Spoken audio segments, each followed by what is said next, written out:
Okay, so basically, we're going to get into philosophy, the collective knowledge of white guys, and where I have the brass to call it philosophy and the collective works of white guys. Basically, it's because they came up with a system over in ancient Greece, and we've kind of been using it ever since to not go completely, totally insane. And how does that work? We have metaphysics, epistemology, ethics, morality, politics, and aesthetics.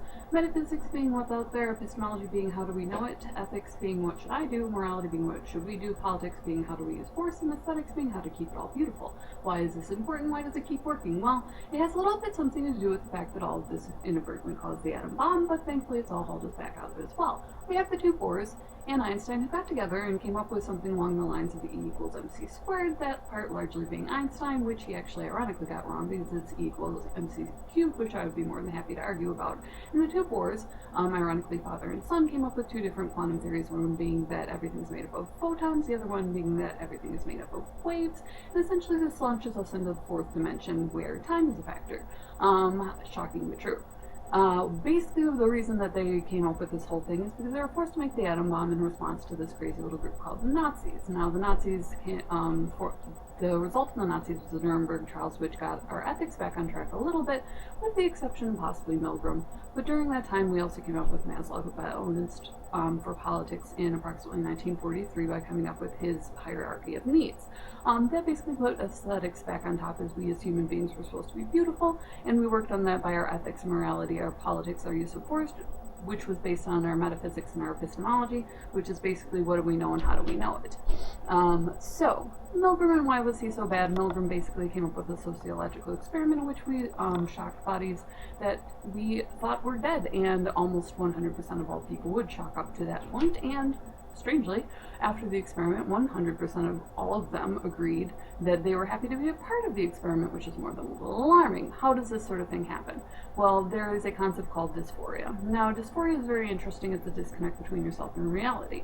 This disconnect between yourself and reality happens when knowledge bases exceed what it is that the normal person can understand. So you start to get this recursive feedback where everyone around you has a different idea, even if you do understand it, or if you don't understand it, then the world really doesn't make sense. So here we are at 4 dimensions, and we just had 3 dimensions explained back in 1900 with Picasso. Picasso used it by using a two-dimensional media to explain 3 dimensions. Plenty of people did this during the Enlightenment period using Cubism, etc., etc. They had actually come up with this idea springboarded off of Galileo, who had been repressed by the church and eventually put under house arrest, so he had plenty of time to write. Eventually got in an argument with them called the Essay or Two, where he said, fine, you don't want to talk about math, you don't really want to talk about reason, we can split it back into rhetoric and logos, so we have psychology and we have science. Science gave us Darwin. Darwin gave us a different dimension in a different way by saying, hey, attitude influences behavior, attitude influences behavior, which was short of by James Lang in A Stream of Consciousness. So that actually gave us 3 dimensions off of 2 dimensions in a different way, because we had length and width and were able to ditch height, which was everybody's problem, but introduced time is a factor.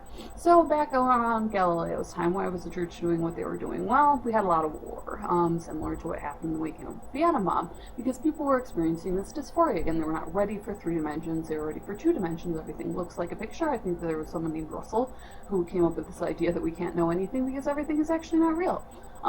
That's from this picture sort of view that we get, and we are a very site-based species. Well, they gave us a purpose. We lose our purpose every time we lose our sense of self. When why hits I instead of who, what, when, where, and how, you wind up with something called an existential crisis, which anyone around the age of 20 is probably familiar with. So they basically said God because God, which led them to a whole series of logical fallacies, which will be covered very briefly in the handouts, as they are important to know. They're a rhetorical tool as well as a rhetorical problem. Now, why was 3 dimensions all of a sudden such a problem? 3 dimensions was all of a sudden such a problem, ironically, because of Philosophia. Aristotle and another woman, Hypatia, back at the time were hellacious astronomers, and they came up with, specifically Aristotle, came up with the idea that the Earth was a ball floating in a vacuum, which would give us 3 dimensions, and they weren't having it. Basically said Earth has got to be at the center of the universe, that way everything is planar, 2 dimensions, everybody's happy. Unfortunately, or fortunately, depending on how scientifically minded you are, his teacher, Plato, was one of the first guys who came up with this idea of write that down. Well, Plato wrote down a whole bunch of things that he thought Socrates would say, and kind of started bridging this gap where we used the word I a little bit more, which was not the fashion in Greece. The word I was almost never used. So Plato started practicing philosophia because of Socrates, who, much like Ozzy Osbourne, was repeatedly accused of corruption of the young. Now, why was that? He was actually eventually forced to drink hemlock because of it, but Socrates had this very annoying habit. He used the Socratic method, not surprisingly named after him, where he said that all that we can ever know is nothing. So what he was really interested in was what is your philosophy and how do you define it, instead of what is my philosophy. And that's basically how he taught in the Agora. The Agora was something that the ancient Ionians came up with. Actually, ironically, not in Greece, where it was the first time that they ever ran across something that was on hunting, trapping, fishing, weaving, etc. But it was something that was very akin to more than a pastime, but actually a calling. And basically, they made that into a trade, and it traveled over to ancient Greece.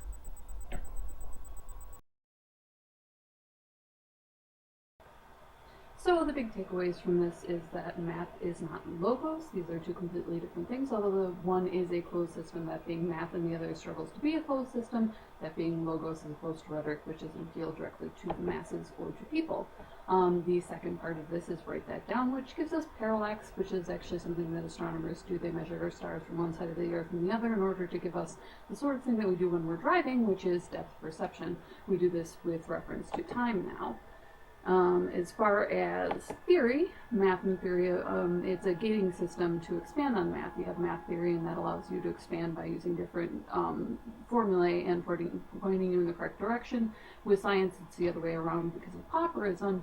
You say you can only prove nothing, i.e., that something is not, and it gives us repeatability as a proof of something, or as close as we can get. So your theory had better be universal and useful because your colleagues are going to test it. This is a symbolic logic graph. It'll show you some of the logical fallacies if you follow the lines, and also give you a basic layout for how Logos works, as it is a word-based system. 2 dimensions resolved by 1600. There are a couple of takeaways here. First being that Newton and Leibniz invented the calculus, which is a shorthand. Anytime you have a shorthand, you get a giant leap in knowledge, which is generally more than the populace is ready for. It moved us from a circle to an ellipse by studying Kepler's theories of motion, as the Earth and the Sun are both in motion, and that is eventually how we get to the ellipse. Robert Hooke began using microscopes, and that gave us an understanding of quanta. And if you take a look at our little picture and where I put my triangle and my arrow, you will understand both quanta and how 2 dimensions are resolved a little bit more should you choose to freeze the slide. Now, anytime we get a jump forward in knowledge, we also get a jump forward in how to use the knowledge to control the masses. So we came up with a whole new slew of fallacies, which you can, again, pause the slide and read in shorthand. In the modern era, we all of a sudden understand behavioral patterns and how they're recursive, and that gives us a different 3-dimension and a self-parallax, which is awesome because we're always trying to get back to an aesthetic where we ourselves are trying to be beautiful, because that's where Y crashes into I, which happened when we stopped understanding time-space because we wanted to somehow clump them together instead of understanding height, width, length, and also time. So then we, having experienced this dysphoria, started practicing extreme philosophy, which is existential crises, and gradually returned to the big 5. With the 6th being politics, how should we use force, and the 7th being that great Maslowian, how do we become beautiful question of aesthetics.